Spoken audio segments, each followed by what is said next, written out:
नमस्कार साथियों, यूनिवर्सल गुरु क्लासेस के ऑफिशियल यूट्यूब चैनल पर आप सभी का स्वागत है। और आज की इस वीडियो के अंदर हम एक ऐसे कॉन्सेप्ट का जिक्र करने जा रहे हैं जो कि HSSC के विभिन्न एग्ज़ाम और SSC के एग्ज़ाम हैं उनके अंदर 2 या 3 नंबर का प्रभाव डालता है। तो उसके बारे में हम जिक्र करने जा रहे हैं, उससे रिलेटेड विभिन्न चीज़ों का जिक्र करेंगे इस वीडियो के अंदर। तो आप देखते रहिए क्या चीज़ें हैं वो, और अगर आपको जानना है कि क्या है वो ऐसा कॉन्सेप्ट तो इस वीडियो को एंड तक देखें और इसके विभिन्न पहलुओं के बारे में हम चर्चा करेंगे। तो आइए शुरू करते हैं क्या है। देखिए, आज का जो वीडियो है इसके अंदर डिस्कस करेंगे HSSC के अलग अलग एग्ज़ाम में आने वाले एक शोना बाबू कंसेप्ट के बारे में। ये कंसेप्ट आपने शायद पहले नहीं सुना होगा, अगर सुना है तो इसको पहचान नहीं पाए होंगे, लेकिन ये कंसेप्ट काफ़ी इम्पोर्टेंट है। ये विभिन्न एग्ज़ाम के अंदर 2 या 3 मार्क्स, 2 या 3 नंबर का जो है प्रभाव डालता है। 2 या 3 नंबर के क्वेश्चन के रूप में अलग अलग तरीके से आता है, इसके बारे में हम जानकारी लेंगे। तो आइए देखते हैं क्या है ये शोना बाबू कंसेप्ट। फीलिंग में नहीं जाने का, हमने क्या करना है, हमने समझना उस चीज़ को, ये चीज़ है क्या। देखिए, आजकल ये वर्ड टिपिकल है, हम लोग सभी यूज़ करते हैं, मेरे को छोड़ करके लगभग। तो ये चीज़ें क्या है, क्या नहीं है, क्या इससे रिलेटेड है ऐसा जो कि हमारे 2 या 3 नंबर का प्रभाव डालेगा पेपर के अंदर, उसको समझना बहुत ज़्यादा ज़रूरी है। तो देखिए, एक सिंपल सा लॉजिक है, मैं आपको समझाना चाहता हूँ कि सपोज़ करो कि यहाँ पर कोई एक है शोना, पता है आपको किसको कहते हैं, ठीक है, और इधर है कोई बाबू। अब इनकी संख्या डिपेंड करती है इसकी डिग्री ऑफ हॉटनेस पर, ठीक है, इसकी डिग्री ऑफ हॉटनेस यानी इसके टैलेंट पर इनकी संख्या डिपेंड करती है। इसकी टैलेंट है वही डिफाइन करती है कि ये कितने होंगे, कैसे होंगे, किस तरह से होंगे। तो यहाँ पर मेन जो सेंटर ऑफ अट्रैक्शन है वो क्या है, यही है जिसको हम कहते हैं शोना। और ये बेचारा हालात का मारा मजबूर है। तो ये क्या करते हैं, जैसे ही मतलब यहाँ पर इनका कॉन्सेप्ट स्टार्ट होता है तो ये क्या करते हैं कि धीरे धीरे ये अपना टैलेंट दिखाते हैं, और टैलेंट दिखाते ही क्या है, ये शुरू हो जाते हैं round and round, round and round, round and round, चक्कर काटना, ठीक है। तो अब इनका कॉन्सेप्ट समझते हैं हम कि ये क्या कॉन्सेप्ट है, किस तरह से काम करता है। जैसे ही ये अपना डिग्री ऑफ हॉटनेस दिखाएंगे, यानी अपना सेंटर ऑफ अट्रैक्शन है, ये क्या है यहाँ पर जो मुख्य बिंदु है किसका, अट्रैक्शन का,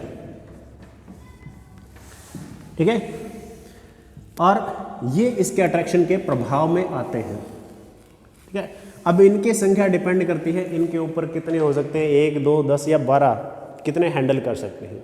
तो ऐसा हम क्यों कह रहे हैं, क्योंकि हम आज इस वीडियो के माध्यम से एक इम्पॉर्टेंट टॉपिक पढ़ना है, और जिसको कहते हैं केपलर लॉ या केपलर के नियम। और ये केपलर के नियम किससे संबंधित हैं, ये हैं ग्रहों की गति से संबंधित। ग्रहों की गति के केपलर के नियम क्या है उसको हमने पढ़ना है। तो उसी का कॉन्सेप्ट है ये शोना और बाबू का कॉन्सेप्ट। यहाँ पर हमने पढ़ना है कि क्या होते हैं ग्रह, ग्रह क्या है और ये शोना क्या है। दरअसल ये है हमारा सूर्य या सूरज, जो हमारे लिए एक महत्वपूर्ण भूमिका निभाता है, बहुत ही हॉट चीज़ है, वस्तु है, या कह सकते हैं पिंड है, जो धूप के लिए जिम्मेदार है और धरती के ऊपर जीवन है उसके लिए जिम्मेदार है। और यहाँ पर ये क्या है, ये है इसके ग्रह, जो क्या करते हैं, सूर्य के चारों ओर चक्कर लगाते रहते हैं। अब मेरे कहने का मतलब ये है कि आखिर हम इस कॉन्सेप्ट को क्यों लेकर के आए। सीधे सीधे सिंपल भाषा में समझने के लिए इसको समझना बहुत ज़रूरी है, और ये तो आपके बिल्कुल समझ में आ ही जाएगा। अगर ये आ गया ना तो ये अपने आप आ जाता है।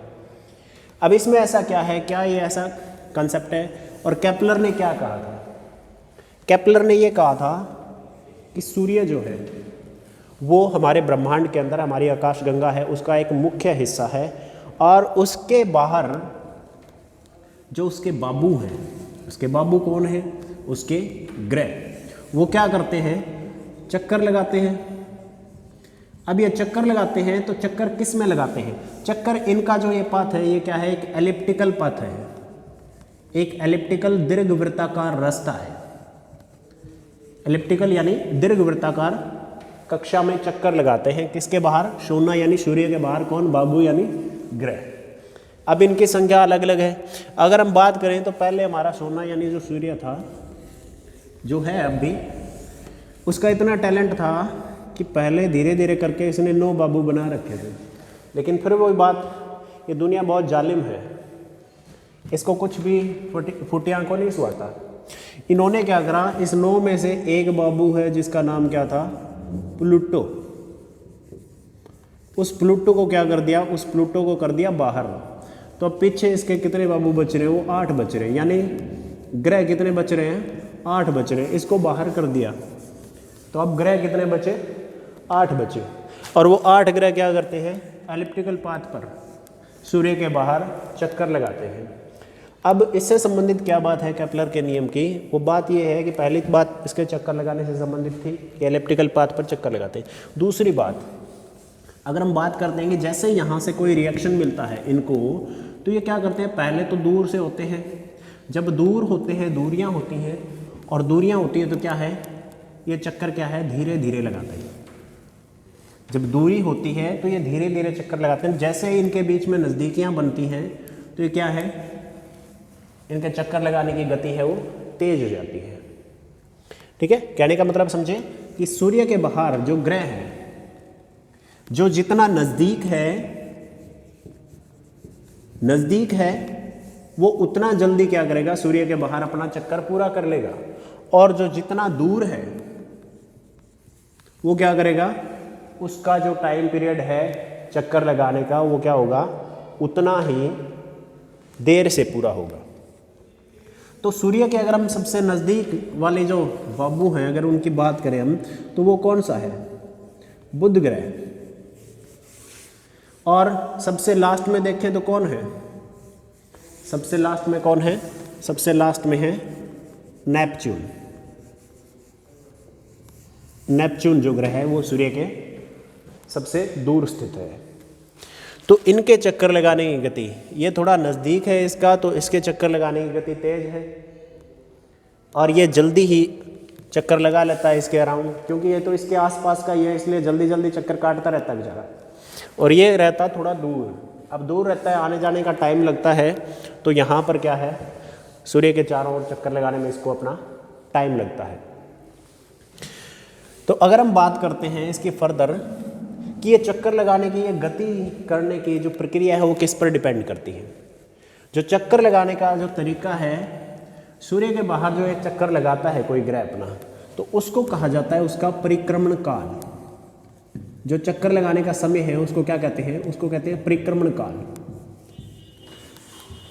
और दूसरे अगर हम बात करें, जब परिक्रमण काल है सूर्य के बाहर इसका पूरा होता है, वो कैसे होता है कि सूर्य और उस ग्रह के बीच की जो दूरी है उसके आधार पर तय किया जाता है। तो अगर हम परिक्रमण काल को T से डोनेट करें और ग्रह और सूर्य के बीच की, यानी सोना और बाबू के बीच की दूरी क्या है, उसको हम R से डिनोट करते हैं, तो क्या होगा? ये एक इक्वेशन बनेगी जिसको कहते हैं T² directly proportional to R³। यानी कि जो परिक्रमण काल है वो कैसे डिफाइन होता है? किसी ग्रह का परिक्रमण काल, उसका वर्ग है वो सूर्य से उसकी औसत दूरी, सूर्य से उसकी औसत दूरी, ये R क्या है? सूर्य से औसत दूरी, उस औसत दूरी के क्यूब के समानुपाती होता है। किसी ग्रह का परिक्रमण काल का वर्ग उसके सूर्य और उस ग्रह के बीच की दूरी, औसत दूरी जो है उसके क्यूब के समानुपाती होता है। ये बात बताई थी, किसने बताई थी? केपलर ने। जॉन केपलर जर्मनी के एक साइंटिस्ट थे, उन्होंने ये बात बताई थी। तो यानी दूरियां बढ़ेंगी बीच में तो चक्कर कम हो जाएंगे, गति कम हो जाएंगी, समय ज़्यादा लगेगा। नज़दीकियां होंगी तो क्या होगा? नज़दीकियां होने पर क्या होता है वो आपको पता है। नज़दीकियां होंगी तो चक्कर लगाने की गति है वो बढ़ जाएगी। ऐसा होता है सूर्य और उसके आसपास वाले ग्रहों के संदर्भ में। तो यहाँ अगर हम देखें तो बुध जो है ना सूर्य के बाहर परिक्रमा करने के लिए केवल 88 दिन का समय लेता है। बुध है वो 88 दिन का समय लेता है एक परिक्रमण काल के लिए, यानी 88 दिन के अंदर अपना एक चक्कर पूरा कर लेता है। अगर हम नेपच्यून की बात करें तो ये नेपच्यून है लगभग 165 ईयर्स, इतने साल हैं इसको एक परिक्रमण करने के लिए लग जाते हैं सूर्य के बाहर। तो ये काफ़ी ज़्यादा अंतर है, क्योंकि नेपच्यून रह गया बेचारा दूर और बुध है वो बिल्कुल इसके नज़दीक में रहता है सूर्य के, तो जल्दी जल्दी मिलते रहेंगे, बार बार आसपास चक्कर काटते रहेंगे। ये है केपलर की गति के नियम या ग्रहों की गति के नियम, जिनसे संबंधित क्वेश्चन है, प्रीवियस एग्जाम के अंदर भी आया था और नेक्स्ट एग्जाम में आने की भी पूरी संभावना है। तो आप इन चीज़ों को ध्यान में रखिए, इम्पोर्टेंट है। अब वही बात है, मैं इसको समझाने को डायरेक्टली आपको बता सकता हूँ, बट ये डायरेक्ट बातें हैं, जो नॉलेज की बातें हैं वो आपके दिमाग में जाती नहीं है। लेकिन अगर हम ऐसा थोड़ा कुछ कर दें तो उस चीज़ को आप, वही बात है, पूरा इंटरेस्ट लेके देखते हो, क्योंकि जैसी जिसकी थिंकिंग होती है वो वैसी ही चीज़ें देखता है। अब दूसरी बात अगर हम और करें, ऐसा ही कुछ है, जैसे मान लो हमारी ग्रहों के बाद में अगर हम उपग्रहों की बात करें, उपग्रह क्या होते हैं? जो ग्रहों के बाहर चक्कर लगाने वाले पिंड हैं, आकाशीय पिंड, वो क्या होते हैं? उपग्रह। फॉर एग्जाम्पल अगर हम बात करें चंद्रमा की, चंद्रमा हमारी पृथ्वी का एक प्राकृतिक उपग्रह है, तो इनके केस में भी क्या होता है? सिमिलर ही है। इनका जो परिक्रमण काल है वो भी डिपेंड करता है, उपग्रहों का परिक्रमण काल डिपेंड करता है कि उनकी पृथ्वी के जो तल है उससे ऊंचाई कितनी है, ऊंचाई पर डिपेंड करता है। उपग्रह मान लो कि अगर हम पृथ्वी के तल से देखें, पृथ्वी के जो उपग्रह हैं उनकी पृथ्वी के तल से जो ऊंचाई है यानी दूरी होगी वो उसी पर डिपेंड करता है। और पृथ्वी के जो सबसे नीचे वाला नज़दीक वाला उपग्रह होगा उसकी चाल है वो 0.8 मीटर प्रति सेकंड के हिसाब से होती है, जबकि दूर वाले हैं उनकी ज़्यादा होती है। तो यानी ये डिपेंड करता है, इनका परिक्रमण काल है वो भी डिपेंड करता है इनके पृथ्वी के साथ में दूरी के हिसाब से। ठीक है, तो जैसे सूर्य और ग्रह हैं, इनके बीच की दूरी के हिसाब से उनका परिक्रमण काल है वो निर्भर करता है। ठीक है, तो इसको लेकर के केपलर ने ये कुछ नियम बनाए थे, इंपॉर्टेंट नियम है, इनसे रिलेटेड क्वेश्चन है, पिछले पेपर के अंदर आया था कि केपलर का नियम क्या है, उसके नीचे ऑप्शन दे रखे थे अलग अलग, और ये नियम क्या है वो इस प्रकार से है कुछ, कि सूर्य के बाहर जो ग्रह होते हैं वो किस प्रकार से चक्कर लगाते हैं, किस तरह से वो अपने आप को परिक्रमण काल के दौरान पूरा समय देते हैं और कैसे वो अपने आप को व्यवस्थित करते हैं कक्षा के अंदर।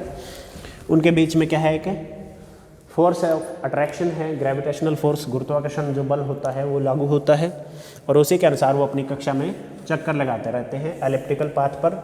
और वो परिक्रमण काल है, यानी एक चक्कर पूरा करने के लिए जो समय लगता है वो कैसे निर्धारित होता है, तो वो डिपेंड करता है कि जो टाइम का स्क्वायर है, यानी जो समय है परिक्रमण काल का, उसका वर्ग किसके समानुपाती होता है? सूर्य से ग्रह की औसत दूरी के क्यूब यानी घन के समानुपाती होता है। तो ये केपलर का नियम था जो मैंने आपको बता दिया। इम्पोर्टेंट फैक्टर है, 2 या 3 नंबर का जो है इसमें से क्वेश्चन पूछा जा सकता है किसी न किसी प्रकार से। So this is all about the सोनोबाबू कॉन्सेप्ट ऑफ HSSC, और हम कह सकते हैं कि साइंस।